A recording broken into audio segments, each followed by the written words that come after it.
So I'm just gonna preface this video with it is currently 11:31, and I just tried making an Overwatch video because I've been playing the game recently, really enjoying it. Blah blah blah blah. There have been a lot of complaints about specific characters in the games and how they should be balanced and stuff, which I semi agree with.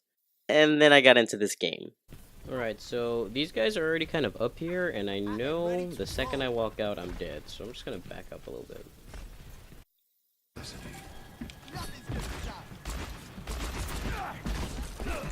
Well, I know there's a turret, obviously. Enemy turret ahead.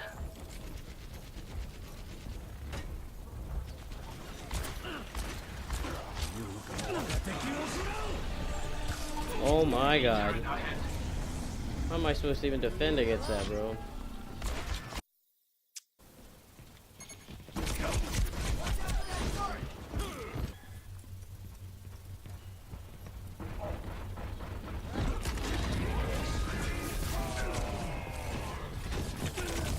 Alright, well that was kind of BS.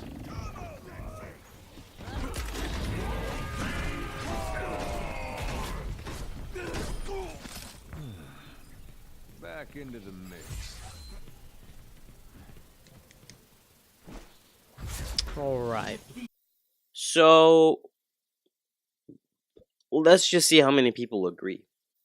Bastion, Tojourn, Tracer, Bastion, Genji. Some people agree that there do need to be some adjustments made on the hero side. So maybe nerfing some of the turrets, maybe nerfing some of the abilities. And that's kind of important, not just for competitive play, but also, just for the average user. I'm not a competitive player myself of Overwatch, but if I was, I know that I definitely could count on maybe a Bastion or a Tojourn, maybe even a Lucio to be kind of really important in competitive play, just because of their abilities and the way a player can use them. But that can really be said about almost any character. You can say that about Reinhardt's shield, how the shield power needs to be turned a bit down, or how his dash needs to have a bigger cooldown effect. Or Mercy and how she stays alive too long, and in the hands of a good player, she could single-handedly break down an entire team. You could kind of make that argument about anything, so I'm not going to be making that one. Instead, what I'm going to be saying is there needs to be some sort of adjustments made to the specific characters, or that are obviously being named more than others. So yes, Tojourn and Bastion do need to be somewhat tweaked, but not in the way that you think. So to kind of illustrate what I'm talking about, let's go ahead and watch something. Getting a lot of assists here, not many kills. Wow, I got taken out really fast there.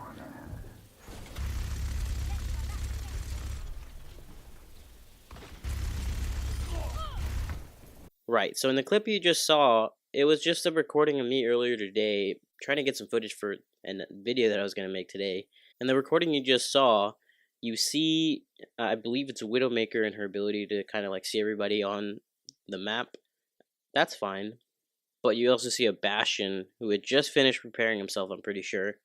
And he was looking in the same direction, and that's when he killed me. That's one of the things I'm talking about. Maybe not being able to use Bastion's healing ability while he's in turret mode. Or there was a time in that video where I was killed using Tojourn's turrets. And those are a little bit OP. I will give him that.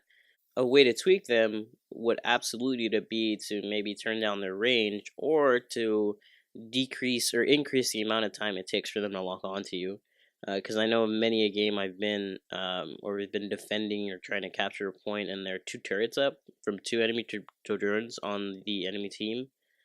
You just can't really get close to them. If you try to snipe them, they automatically get within your line of sight. And unless you have like a Reinhardt with like four of the characters in the hill trying to take control of that, then you really have no chance of trying to snipe them from a distance, like no matter how close or far you are. There are very, very specific sightlines that every Tojourn player knows about and tries to avoid because they know that they can get picked off by snipers. And that's one of the most popular responses. Widowmaker nerf being discussed. Of course, balance him and Tojourn. We'd recommend you try countering Bastion and Tojourn with Widowmaker, Genji, or Hanzo. These are three very effective heroes. And of course they're going to say that, because that's their perfect counters. but you can't really use their counters in every situation. Um, it's just you can't get the sidelines that you need in order to get the snipes to effectively counter the turrets, unless you get within 40 meters in some cases. Um, and I guess that's just the way the maps are designed. But there needs to be some other solution than just say this. Like that's just not a really good solution to just be like, hey, yeah, you should use these guys. I'm here to offer my own solutions. And with the two that I just listed, you definitely get rid of half the tweets that Overwatch is getting right now, or Play Overwatch is getting right now. It'll only take teamwork to beat teamwork. I guess that's this developer stance on everything, that it should be a team-based game, so you should be going with team-based players. But there's really nothing getting around your average user just going on to Overwatch and doing whatever they want. Voice chat isn't that helpful, and especially on consoles. I'm playing on console. I'm playing on PS4 myself. I've never really heard anybody use voice chat except myself and my friends whenever we go into a server. So that's not really effective. And even the in-game like suggestions or whatever, nobody really listens to those. Like I barely even listen to those myself. That's because I'm always talking to my friends, and we're always coming up with strategies to try to either do some weird stuff or make the game fun for ourselves. Like the other day, we brought out 3 Reinhardts. Who does that? And then we actually got a team of 6 Reinhardts, and we actually won the game in like 3 minutes. It was crazy, but those are the sort of tactics you come up when you're working with a team. Whenever I solo queue, it's a completely different story. I'm just on my own. I'm just doing whatever the team needs me to do. And little suggestions for the balancing of your heroes on your own team, those are really helpful. And I usually follow those. So if my team needs a support character, I play Lucio. If they need a sniper, I play Widowmaker. If it needs a defense hero, I usually bring out Reinhardt. So I kind of listen to those, and I'm the one like kind of looking out for the team. But the rest of the team isn't. They're playing their favorite characters, and they're trying to do whatever it is they need to do to try to succeed in whatever their terms of success is. But me, I'm kind of left to pick up the pieces. And you're gonna have players like that, like me, who are gonna be able to go out and join a random solo queue and fill in the team roles that need to be filled. But not every player is gonna be like that. And so when you have players that are going out just playing their favorite characters, not really experimenting with anything, and not really caring about the team, that's when you bring into balance issues about, okay, what do you do about 3 Trojans on the enemy team when your teammate is just using Soldier 76 and keeps getting picked apart whenever he runs into the hill. But the point of this video was to definitely just raise some concerns about Overwatch. Don't get me wrong, it's a great game. I love playing it. I'm going to be streaming it a little bit. But it was mainly just to express my thoughts on the situation. Hopefully you guys enjoyed that video. Hopefully it was somewhat informative and helpful in case somebody from Overwatch kind of sees this. But as always, have a nice day, and I will see you at the next video. Bye-bye.